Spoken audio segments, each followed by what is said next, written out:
So, flex ko lang sa inyo ang ginawa ko kagabi. So, ayan, nakatapos ako ng tatlong, pots. Ayan. So, paglalagyan nga naman ng flowers. So, small size lang siya. Kasi gagawa nga ako this month and this coming, December para sa center table. Ayan.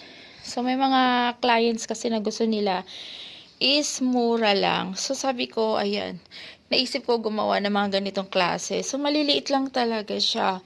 Pang center table and pwedeng pang display sa may tapat ng TV or kung saan man. Ayan. So, papakita ko sa inyo soon kung paano ko siya lalagyan ng flowers. So far, ayan. Tatlo pa lang nagagawa ko. So, gagawa ko ng marami. So, yan guys. Abangan nyo na lang soon. Okay? Bye for now.